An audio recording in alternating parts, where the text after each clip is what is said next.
Happy new year everyone. 2024 সবার খুব খুব খুব খুব খুব ভালো কাটুক। সবার সুস্থতা কামনা করি। সবাই খুব ভালোভাবে আজকের দিনটা এনজয় করো।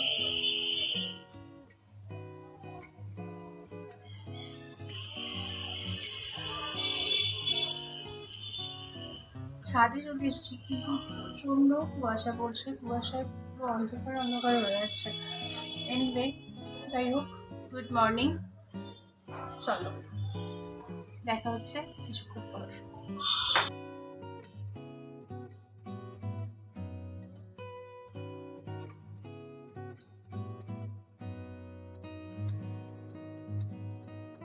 হুম, সবাই বুঝেই গেছো আজকে আমরা কেক বানাবো, আর সঙ্গে থাকছে রেসিপি আর তার সম্পর্কে কিছু ইতিহাস। আজকে আমরা বানাবো প্লাম কেক। আর এই কেকটা আমি আমার ভীষণই প্রিয় একজন শেফ রণবীর স্যারের বানানোর রেসিপি থেকে ইন্সপায়ার হয়ে বানিয়েছি। যদিও উনি এগলেস বানিয়েছিলেন কেকটা, কিন্তু আমি এখানে ডিমের ব্যবহার করেছি। একটু টুকিটাকি চেঞ্জেস আছে। প্রথমে কমলা লেবুটা গ্রেট করে ওর অরেঞ্জ জেসটা নিয়েছি, আর তারপরে ওই লেবুটাকেই জুস বানিয়ে নিয়েছি। তো এখানে একটা দেড়টা মতো লেবুর রস আমার লেগেছে। আর এখানে সমস্ত রকম ড্রাই ফ্রুটস যেমন কাজু, কিশমিশ, আমন্ড, পেস্তা আর অরেঞ্জ জেস্ট, আর তার সাথে একটু খেজুর, এগুলো সব একসাথে দিয়ে অরেঞ্জ জুসের মধ্যে মানে আমি আগের দিন রাত্রে এটাকে ভিজিয়ে রেখে দেবো। তোমরা এখানে যে কোনো ড্রাই ফ্রুটস ইউজ করতে পারো। আর আমি এখানে টুটি ফুটিটা দিইনি, আমার ওটা খুব একটা ভালো লাগে না। তাই প্রথমেই আগে না বাটিটা রেডি করে রাখি। বাটিটাতে একটু বাটার গ্রিস করে ওর মধ্যে একটু ময়দা দিয়ে ডাস্ট করে আমি বাটিটা ফ্রিজের মধ্যে রেখে দেব। ক্রিসমাস উদযাপন একটি বিশেষ ধরনের কেক ছাড়া কিন্তু সম্পূর্ণই হয় না, আর তা হলো প্লাম কেক। আচ্ছা, এবারে আমি একটা প্যানের মধ্যে একটু নলেন গুড়, ওটাকে ভালো করে একটু ফুটিয়ে নেব। আর এটা একটু ভালো করে ফুটে এলে ওর মধ্যে আমি একটু জল দিয়ে দেব। মানে গুড়টা আর একটু ক্যারামেলাইজ হয়ে এলে ওর মধ্যে একটু জল দিয়ে দেব। তারপর বাটারটা দিয়ে ভালো করে মেল্ট হয়ে গেলে ওটাকে সাইডে রেখে দিয়ে ঠান্ডা করে নেব। তবে হ্যাঁ, এখানে আমি একটা কথা বলে রাখি, যদিও আমি ক্রিসমাসে বানাইনি, তো আমি নিউ ইয়ারে বানিয়েছি। তবে দেশ বিশেষে কেকটিকে এক এক রকম নামে ডাকা হয়ে থাকে। ব্রিটিশদের সময়কাল থেকেই কেক ভারতীয় সংস্কৃতির সঙ্গে বিশেষভাবে মিশে গেছে। আর কেক এমনই একটা জিনিস, সেটা বছরের শুরু হোক বা বছরের শেষ, সারা বছরই যে কোনো সময়ই ভালো লাগে। আর সেটা যদি আবার নিজের হাতের বানানো হয় তাহলে তো আর কোনো কথাই থাকে না। তবে সেটা শুধুই প্লাম কেক না, যে কোনো ধরনের কেকই ভালো লাগে। এই কাজটা মোটামুটি হয়েই এসেছে, আর কিছুক্ষণের মধ্যেই এটা হয়ে যাবে। এটা হয়ে গেলে আমরা কেক বানানোর নেক্সট স্টেপে যাব। প্রায় 1700 সাল থেকে ইংল্যান্ডে ঐতিহাসিকভাবে এই ফ্রুট কেকের প্রাথমিক মানে যে ধরন হিসেবে প্লাম কেকের উল্লেখটা কিন্তু পাওয়া যায়। অ্যাকচুয়ালি প্লাম কেক বলতে যেটা বোঝানো হয়, এমন এক ধরনের কেক যা সাধারণত ড্রাই ফ্রুটস বা যে কোনো রকমের ফ্রেশ ফ্রুটস দিয়ে বানানো হয়ে থাকে। তো এখানে ফার্স্টে আমি যেটা করব, দুটো ডিম ফাটিয়ে ওটাকে ভালো করে ফেটিয়ে নেব। তারপর এক এক করে স্টেপ ওয়াইজ বাকি জিনিসগুলো যেতে থাকবে এর মধ্যে।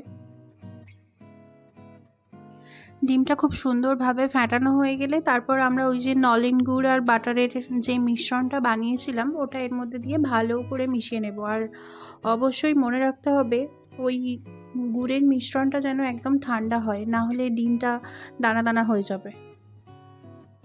আর ওটা দেওয়ার পর কনস্ট্যান্টলি নেড়ে মিশিয়ে দিতে হবে। আর এখানে হাফ চামচ বেকিং সোডা আর 1.5 চামচ মতো বেকিং পাউডার দিয়ে খুব ভালো করে মিশিয়ে নিতে হবে। তারপরে এই গুঁড়োটার মধ্যে লবঙ্গ, দারচিনি আর হচ্ছে একটু জায়ফল ভালো করে গুঁড়িয়ে নিয়ে আর ওটার মধ্যে দিয়েছি, আর তারপরে একটু গোলমরিচ ক্রাশ করে ওর মধ্যে দিয়েছি, যেটা মুখে পড়লে খুব ভালো লাগে। এরপর ময়দাটা না একবারে ঢেলে দেবো না, আস্তে আস্তে ঢেলে মেশাতে থাকবো, মানে অল্প অল্প পরিমাণে দিয়ে মেশাতে থাকবো। আর যেহেতু ডিম দেওয়া হয়েছে তো সেক্ষেত্রে ভ্যানিলা এসেন্সটা হচ্ছে ম্যান্ডেটরি, দিতেই হবে। তো ওটা দেওয়ার পর এবারে ওই আগের দিন রাত্রে যে ড্রাই ফ্রুটসগুলো ভিজিয়ে রেখেছিলাম সেগুলো দিয়ে দেবো এর মধ্যে, দিয়ে খুব ভালো করে মেশাতে থাকবো। কথাতে প্লাম কেক, কিন্তু এতে প্লাম নেই। আর যদিও সময়ের সাথে এই প্লাম শব্দটির শব্দটির অর্থ না অনেকবার পরিবর্তিত হয়েছে, বিভিন্ন সময় প্লাম কেকের উল্লেখও পাওয়া যায়। এখানে আমরা মিষ্টির জন্য ইউজ করেছি আমুলের মিঠাই মেট, আর এটা জেনারেলি দিলে ডিম দেওয়ার প্রয়োজন পড়ে না, এটাই এনাফ এগলেস কেক বানানোর জন্যে। বাট তাও আমি যেহেতু বাড়িতে ডিম ছিল তো দিয়েছি। তো এখানে আমি পুরোটা দেব না, আমি পরিমাণ মতো দিয়েছি। ময়দাটা যদি 300 গ্রাম মতো নেওয়া হয় তাহলে এই একটা পুরো ক্যানই ইউজ করা যেতে পারে। সমস্ত রকম ইনগ্রেডিয়েন্টস দেওয়া হয়ে গেলে আমরা সুন্দর করে কাট অ্যান্ড ফোল্ড মেথডে ব্যাটারটা মিশিয়ে নেব, বিকজ কেক মেশানোর একটা খুব জনপ্রিয় মেথড হলো কাট অ্যান্ড ফোল্ড মেথড। এবারে যেটাতে বেক করব ওই বাটিটার মধ্যে মিশ্রণটা পুরোটা ঢেলে দেব, দিয়ে একটু ভালো করে ড্যাপ করে নেব, মানে ঠুকে নেব যাতে এয়ার বাবলসগুলো বেরিয়ে যায়। তারপরে এর উপর থেকে একটু ড্রাই ফ্রুটস ইচ্ছে মতো ছড়িয়ে দিতে পারো, যার যেরকম পছন্দ। এবারে আমি কেকটা বেক করতে বসাবো, তার আগে আমি প্রেসার কুকারে বেক করেছি। আমি হুইসেলটা আর ওই রাবার ব্যান্ডটা খুলে নিয়েছি। তারপর প্রেসার কুকারের মধ্যে একটা নুনের লেয়ার দিয়ে ওর মধ্যে একটা স্ট্যান্ড দিয়ে ওটাকে ভালো করে হিট করে নিয়েছি একটু, দিয়ে কেকটা বসিয়ে 5 মিনিট মতো ফুল হিটে, তারপরে ওই 40 মিনিটস মতো একদম লো হিটে দিলেই আমাদের কেক রেডি।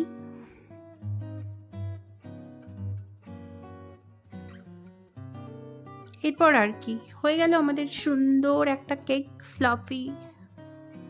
তো এবারে একটু রুম টেম্পারেচারে এনে ওটাকে ডিমোল্ড করে নিলেই ব্যাস হয়ে গেল, আসল কাজটা হয়ে গেল। দেখেছো কি সুন্দর ইজিলি ডিমোল্ড হয়ে গেল। চলো নেক্সট স্টেপে যাওয়ার আগে টুক করে আবার একটু গল্প থেকে ঘুরে আসা যাক। তো ইংল্যান্ডে অষ্টাদশ শতকের শেষের দিকে প্রচুর জনপ্রিয়তা পেয়েছিল এই প্লাম কেক, কিন্তু বর্তমানে ফ্রুট কেক নামেই পরিচিত। ইংলিশ প্লাম কেকের বৈচিত্র্য ইংল্যান্ডের মূল ভূখণ্ডেও দেখতে পাওয়া যায়, কিন্তু সেক্ষেত্রে এদের মধ্যে উপাদান এবং দৃঢ়তার বৈচিত্র্য লক্ষ্য করা যায় অবশ্যই। তো কেক তো ইজিলি বানানো হয়ে গেল, তো এবারে একটু সাজুগুজু করাতে হবে তো নাকি। তো আমি এখানে উপর থেকে একটু আইসিং সুগার, তারপরে একটু চকলেট আর একটু নলেন গুড় দিয়ে ডেকোরেশন করেছি। তোমরা তোমাদের পছন্দ মতো যা কিছু হোক দিয়ে ডেকোরেশন করতে পারো। কেক বানানোটা একদমই ইজি, একদম বিশেষ কিছু একটা বিশাল বড় ব্যাপার না, খুব ইজিলি বানানো যায় একটু চেষ্টা করলেই। আর দেখেছো কি সুন্দর ফ্লাফি আর নরম হয়েছে, ব্যাপারটা স্পঞ্জি হয়েছে। তো আর কি, যারা এখনো বানাওনি ইজিলি বানিয়ে ফেলো তাড়াতাড়ি, আর বানিয়ে খেয়ে আমাকে অবশ্যই করে কমেন্টে জানিও কেমন লাগলো, আর ভালো লাগলে একটা লাইক শেয়ার করে দিও, আর পারলে যাওয়ার আগে একটু সাবস্ক্রাইবটা যারা যারা এখনো করনি করে দিয়ে যেও। চলো সাজুগুজু তো করানো হয়েই গেছে আর কেকটা কাটাও হয়ে গেছে, তো এবারে মার বাপি থেকে একটু জানা যাক কেমন হয়েছে মা। ভালো হয়েছে, সুন্দর হয়েছে। কেকটা কেমন লাগলো? কেকটা খুব সুন্দর হয়েছে, খুব ভালো হয়েছে। এরকম কেক যেন প্রতি বছর বছর খেতে পারি। আর কি বলবো, আর কি করবে, একটু শুভ উইশ করে দাও। নববর্ষ, শুভ কল্পতরী, শুভ কল্পতরু, আর কি নতুন বছরের শুভেচ্ছা জানাই। চলো এবার আমি একটু নিজে খাই, আহা, দারুণ হয়েছে, প্রাউড অফ মাই সেলফ। নিজে বানিয়েছি বলে না, সত্যিই অসাধারণ হয়েছে। চলো দেখা হচ্ছে আবারও নেক্সট ব্লগে, ভালো থেকো, টাটা।